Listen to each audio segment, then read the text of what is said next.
নমস্কার। গল্পস্বল্পর আসরে আপনাদের সবাইকে স্বাগত। আমার আজকের গল্প পরিহাস, বিভূতিভূষণ বন্দ্যোপাধ্যায়ের রচনা।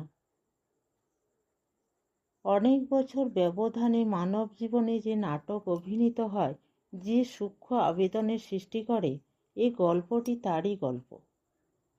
রামতারক বন্দ্যোপাধ্যায় যখন মারা যান 1265 সালে, তখন তার সম্পত্তি বেশ ভালোই ছিল কুড়ুলগাছিতে। রামতারক বন্দ্যোপাধ্যায়ের স্ত্রীপুত্র ছিল না। তিনি তার সম্পত্তি ছোট ভাই রামগতিকে দিয়ে গেলেন। সন্ধ্যার সময় ছোট ভাইকে ডেকে বললেন, কিছু মনে করিস নে রামা, অনেক মামলা করেছি তোর সঙ্গে বিষয় নিয়ে, শব্দ রেখে যেতে হলো, সঙ্গে কিছুই নিয়ে যেতে পারলাম না। এখন সব বুঝতে পেরেছি ভাই, কিছুই কিছু না, নকলের জন্য আসল হারিয়ে বসে আছি। একটা কথা বলি শোন, উঠোনের ওই জবাতলায় আমার 100-5 টাকা পোতা আছে, তুলে নিস। রামগতির সঙ্গে দাদার মুখ দেখা দেখি ছিল না বহুদিন থেকে। কেউ কারো বাড়িতে যেত না, যদিও পাশাপাশি বাড়ি। রামগতি কেঁদে ফেলে বললেন, দাদা তুমি কি বলছো? আমি জসাইকাটি থেকে নীলমণি কবিরাজকে কাল সকালে নিয়ে আসবো। কোনো ভয় নেই দাদা, তুমি ভালো হয়ে উঠবে। রামতারক ম্লান হেসে বললেন, এদিকে আয়, আশীর্বাদ করি। নীলমণি কবিরাজকে আর আনতে হয়নি। শেষ রাত্রে টাল আর সামলে ওঠেনি বৃদ্ধ রামতারক। দাদার শ্রাদ্ধ শান্তি রামগতি পল্লীগ্রামের হিসেবে ভালোভাবেই করলেন। লোকে তাকে ভালোই বললে। এতদিন দাদা মামলা মোকদ্দমা করে ছোট ভাইকে নাস্তানাবুদ করেছিল, অনেক ফাঁকি দিয়েছিল বুড়ো। রামগতি ভালো প্রতিশোধই নিয়েছে। শ্রাদ্ধ শান্তি চুকে যাওয়ার পরে একদিন রামগতি তার চাকর হারাধনকে ডেকে বললেন, হারাধন, একটা কোদাল নিয়ে চল তো আমার সঙ্গে দাদার বাড়ি। কেন গো ছোটবাবু, কি হবে কোদাল? চল না বলছি। দাদার বাড়ির উঠোনে পৌঁছে হারাধনকে বললেন, এই জবা গাছের তলায় খোঁড় দেখি ভালো করে। কেন? দাদা বলে গিয়েছিল টাকা পোতা আছে ওর তলায়। তুমিও যেমন পাগল, টাকা পুঁতে রেখে গিয়েছে তোমার জন্যে। তুই খোঁড় দেখি ভালো করে, বকিস নে। হারাধন এ সংসারের বিশ্বাসী পুরনো চাকর। অনেক দিন থেকে রামগতির কাছে আছে মনিবের উপর অনেক সময় সে হুকুম চালায়। ভালো মানুষ রামগতি হাসি মুখে সহ্য করে। অনেকক্ষণ ধরে খোঁড়া হলো, কিছুই পাওয়া গেল না। রামগতি বললেন, উত্তর দিকে খোঁড় দেখি। আবার খানিক পরে বললেন, পেলি নে? আচ্ছা, দক্ষিণ দিকে খোঁড়। 6 ঘন্টা খোঁড়াখুড়ির পরেও কিছু পাওয়া গেল না। রামগতি টাকার উপর নির্ভর করে দাদার শ্রাদ্ধে কিছু বেশি খরচ করে ফেলেছিলেন। হারাধন বললে, তখনই বললাম ছোটবাবু, ও বড়বাবুর আর খেয়ে দিয়ে কাম নেই, আপনার জন্য টাকা পুঁতে রেখে যাবে। তাই তো বললে যে দাদা মৃত্যুর কিছু আগে। অমন বলে, রোগের সময় কে কি বলে তাই কি আর দেখতে গেলি চলে? এই ঘটনার কিছুদিন পরে রামগতির মৃত্যু হলো। রামগতির একমাত্র শিশুপুত্রের বয়স তখন মাত্র 5 বছর। রামগতির বিধবা পত্নী ছেলেটিকে নিয়ে চুয়াডাঙ্গায় তার বাপের বাড়ি চলে গেল। যাবার সময় প্রতিবেশীদের বাড়ি বাসন কোসন পিঁড়ি খাট বালতি রেখে চলে গেল। চুয়াডাঙ্গায় রামগতির স্ত্রী বাপের বাড়িতে শুধু তার এক ভাই ছাড়া আর কেউ ছিল না। ভাইটি মূর্খ এবং গুলিখোর, অবস্থা ভালো নয়, অতি কষ্টে সংসার চলে। গরুর গাড়ি এসে দাঁড়াতে রামগতির স্ত্রীর ভাজ উকি মেরে বললে, কে গা? ওমা, এই যে ঠাকুরজি। আহা, এসো এসো, এ বুঝি খোকন? এসো বাবা। রামগতির স্ত্রীর চোখে জল এলো।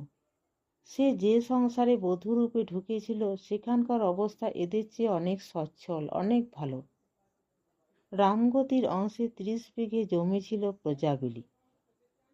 কিছু খাজনা এবং কিছু ধান পাওয়া যেত। খাওয়া দাওয়ার অবস্থা ছিল অনেক ভালো, কিন্তু রামগতির স্ত্রী শিশুপুত্র নিয়ে সেখানে থাকতে সাহস করেনি বলেই দাদার আশ্রয়ে এসে পড়ল। গোড়া থেকে সে ভুল করেছিল। গুলিখোর দাদার ঘরে সব দিন চাল থাকে না। মামিমা রামগতি ছেলে সতুকে বলে, তোর মামার কাছে গিয়ে বল ঘরে চাল নেই, নইলে খাওয়া হবে না। সত্য গুলির আড্ডা দোরের কাছে ভয়ে ভয়ে এসে দাঁড়িয়ে বলতো, ও মামা। কেউ কথা বলে না। আড্ডার রকম দেখে সত্যর মুখ দিয়েও কথা বেরোতে চাইতো না। সেখানে দেওয়ালে হেলান দিয়ে সারি সারি লোক বসে আছে, মুখে তাদের লম্বা প্যাকাটির নল। কলসির কানাডার ওপর বসানো থেলো হুঁকোর সঙ্গে সেই নল লাগানো। কারো বিশেষ হুঁশ নেই। চোখ বোজানো অবস্থায় গল্প চলছে ওদের মধ্যে। সত্য বুঝতে পারত না সেসব গল্পের মানে। তখন তার বয়স 8-9 বছর হবে। মামাকে আবার ডাকত, ও মামা। মামা আস্তে আস্তে চোখ চেয়ে বলতো, কে রে? আমি সতু। মামিমা পাঠিয়ে দিলে, ঘরে মোটে চাল নেই। চাল নেই? আচ্ছা বস, এমন চাল খাওয়াবো তোর মামিকে, বুঝতে পারবে চাল কাকে বলে। আবার আধ ঘন্টা। মামার সাড়া সংজ্ঞা নেই। বেলা হয়ে যাচ্ছে, মামি ভাত চড়াবে কখন? তারও খিদেতে পেট জ্বলছে। সে আবার ডাক দিলে, ও মামা। কে রে? আমি সতু। চালের পয়সা দাও মামা, ঘরে চাল নেই কিচ্ছু। দাঁড়া, হাতি বিক্রি করি। হাতিটা বিক্রি করে তোকে চাল তো চাল। ঘরের মধ্যে ও কোণ থেকে কে একজন টেনে টেনে বললে, হাতি কেন দাদা, আমবাগানটা বিক্রি করে দাও না। আরও কিছুক্ষণ কেটে গেল। সতু ডাকলে, ও মামা। কি রে? চালের পয়সা দাও।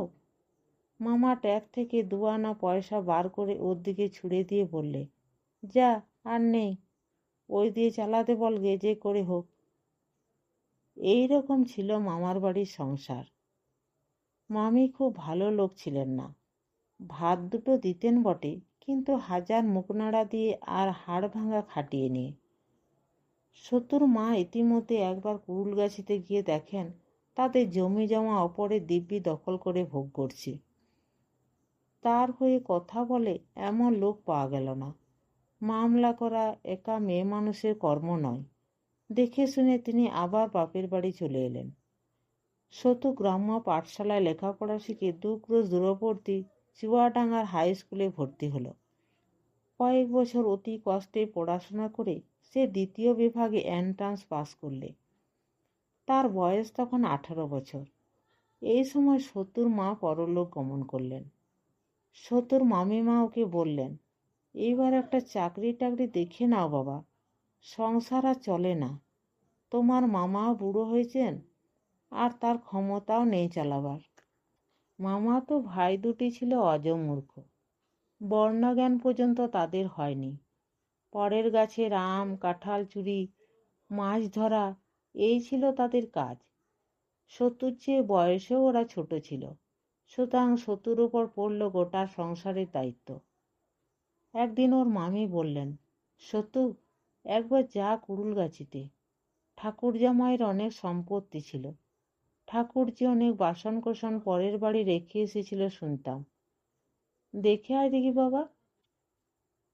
সতুর মাও তাকে মরবার সময় একথা বলে গিয়েছিলেন।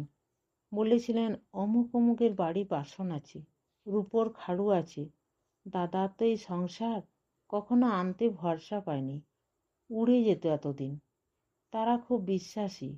আমার নাম করে জিনিসগুলো ফেরত নিবি তাদের কাছ থেকে। বৌমাকে তো দেখতে পেলাম না, বৌমাকে দিয়ে বলবি আমি দিয়েছি তাকে। অনেকদিন পরে সতু এলো কুড়ুলগাছিতে। 5 বছর বয়সে এখান থেকে চলে গিয়েছিল। সে কথা কিছুই মনে নেই। বাবার কথা মনে পড়ে, ওর চোখে জল এলো। হারানো শৈশবের কথা আবছায়া অস্পষ্ট স্মৃতি মনে জাগে। যেন ওই জানালার ধারে রোয়াকের কোণে কবে বাবা তাকে কোলে নিয়ে আদর করেছিল, সেই মুখখানা যেন আজও মনে পড়ে। পুরনো বাড়িতে ঢোকা যায় না, ঘন জঙ্গলে উঠোন ঢেকে ফেলেছে। ছাদের কার্নিশে শিউলি গাছ মস্ত বড় হয়ে আটা ঝরাচ্ছে। বট গাছ গজিয়ে ফল প্রসবের অবস্থায় এসে পৌঁছেছে। তবুও সে পরের বাড়ি থাকলো না। জন ধরে বন জঙ্গল কাটিয়ে এবং একটা ঘর পরিষ্কার করিয়ে নিয়ে সেখানেই থাকলো। সঙ্গে এনেছিল একটা ছোট বিছানা, মশারি, বালিশ। যাদের নাম মা করেছিল মৃত্যুর আগে, সেসব জায়গায় গিয়ে বাসন চাইলে সতু। তারা বললে, হ্যাঁ বাবা। সে কি কথা, আমাদের কাছে বাসন? সে কবে নিয়ে গিয়েছে তোমার মা? সে কি আজকের কথা বাবা? না না, থাকলে যে দেব না, তেমন অধর্ম কাজ কখনো হবে না আমার হাড়ে। না বাবা, সেসব তোমার মা নিয়ে গিয়েছিল। কেউ কিচ্ছু দিলে না, অথচ তাদের অবস্থা ভালো। কোঠা বাড়ি, দু একজনের দোতলা বাড়ি। সবাই হাসি মুখে মিষ্টি কথায় ফাঁকি দিল ওকে। দুটো বাঁশঝাড় গ্রামের শ্যাম চক্রবর্তী দিব্যি ভোগদখল করছেন। খবর পেয়ে সেখানে যেতে বৃদ্ধ শ্যাম চক্রবর্তী হেসে বললেন, এসো বাবা এসো, ও বাঁশঝাড় আমারই। সীমা ছাড়া হয়ে পড়েছিল বলে তোমার বাবার সঙ্গে গোলমাল হয় ওই নিয়ে। গাঁয়ের 5 জনকে জিজ্ঞেস করে দেখো, ও আমার পৈতৃক আমলের বাঁশঝাড়। মিটে গেল। সতু ছেলে মানুষ, বিষয় সম্পত্তির কী বা বোঝে, কী বা জানে। ছেলে মানুষ পেয়ে সবাই ফাঁকি দিল ওকে। কেবল মুড়োর পাড়ার জীবন ডাক্তারের বাড়ি ওর সত্যিকারের স্নেহ পেলে খানিকটা। জীবন ডাক্তারের স্ত্রী ওকে বললেন, তুই তখন এতটুকু, এখানে আসতিস, তাল শাঁস দিতাম হাতে, খেতিস বসে বসে।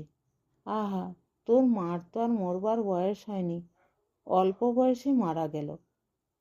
অল্পভোগী লোক, বস, দুটো মুড়ি খা। কে একজন একদিন ওকে এসে বললে, বাবু, আপনাকে ডাকছে আপনাদের পুরনো চাকর হারাধন। সে উঠতে পারে না বিছানা থেকে। আপনি এসেছেন শুনে কদিন কেবল আমাকে বলছে আপনাকে ডাকতে। তা আমার সময় হয় না। সতু হারাধনের নাম শুনেছিল তার মায়ের মুখে। ছেলেবেলায় দেখলেও সে কথা তার মনে ছিল না। লোকটা ওকে একটা ভাঙা কুড়ে ঘরে নিয়ে গেল। উঠোনে একটা কামরাঙা গাছে পাকা পাকা কামরাঙা ঝুলছে। ঘরের দাওয়ায় একটা মাছ ধরা ঘুনি উপুড় করা আছে। ঘরের মধ্যে অন্ধকারে মেঝের উপর বিছানায় একটা লোক শুয়েছিল। সতু ঘরে ঢুকতে লোকটা বিছানায় উঠে বসবার চেষ্টা করলে। মুখের দিকে চোখ চেয়ে বললে, কে খোকন? আমার খোকন সোনা, আয় কাছে আয়, ভালো করে দেখি, কোলে পিঠে মানুষ করেছি রে তোরে। লোকটা হাউ হাউ করে কেঁদে উঠল। সতু তো অবাক, চুপ করেই রইল সে। লোকটা বললে, বাবা, তোমারে ডেকেছি কেন বলি। আমি মহা পাপ করেছিলাম, তোমার কাছে সেটা বলি। আমার সব গায়ে ঘা হয়েছে, তার উপর জ্বর, খেতে পাইনি, কেউ একটু জল মুখে দেবার লোক নেই। তোমার জেঠামশাই মরবার সময় তোমার বাবারে বলে, তাদের উঠোনে জবাতলায় 500 টাকা পোতা আছে, আমারে সে টাকা তুলতে বলে তোমার বাবা। আমি মাটি খুঁড়ে দেখলাম একটা পেতলের বগ্নর কানা দেখা যাচ্ছে। আমি তার ওপর উনি মাটি চাপা দিয়ে ফেললাম। কুবুদ্ধি চাপলো মাথায়। তোমার বাবাও দেখলে না, ভাবলে আমি অনেক দিনের বিশ্বাসী লোক, আমি কি আর ফাঁকি দেব? রাতারাতি সে টাকার বগ্ন আমি তুলে নিয়ে গিয়ে তোমার কাছে বলতে লজ্জা করে। আমার এক বিটি ছিল, তার হাতে নিয়ে গিয়ে দিলাম। সে টাকা আমার ভোগে হয়নি বাবা, সে মেরে দিলে টাকাটা। দিন 15 পরে টাকা নিয়ে এসে গঙ্গার ওপারে তার বোন ভগ্নিপতির কাছে চলে গেল। তোমরাও এখান থেকে চলে গেলে। আমার সেই থেকেই খারাপ অবস্থা। এখন আর খেতে পাই না। যতদিন শরীরে শক্তি ছিল জন খেটে পেটের ভাত চালিয়েছি। এখন বুড়ো হয়ে গিয়েছি, রোগগ্রস্ত, আর খেতে পাইনি। আমার এমন হবেই যে বিশ্বাসঘাতকী কাজ করেছি, পুরনো মনিবে টাকা চুরি করেছি। আমার এমন হবে না তো কার হবে বাবা? আজ তোমার কাছে বললাম, যদি তাতে পাপের বোঝা কমে। আর আমার হয়ে এলো। খোকন, বড্ড জোর 2-1 মাস। তোরে যে দেখলাম মরবার আগে, সত্য কিছুক্ষণ সেখানে বসে 2-1 সান্ত্বনার কথা ওকে বললে। তারপর পকেটে হাত দিয়ে যা কিছু ছিল ওর বিছানার পাশে রেখে ঘর থেকে বেরিয়ে চলে এলো। নমস্কার। গল্প এবং গল্প পাঠ ভালো লেগে থাকলে চ্যানেলটিকে লাইক, শেয়ার এবং সাবস্ক্রাইব করতে ভুলবেন না। আর আপনার মূল্যবান মতামত অবশ্যই লিখে জানাবেন। আপনাদের সহযোগিতা এবং ভালোবাসা আমার একান্ত প্রয়োজন।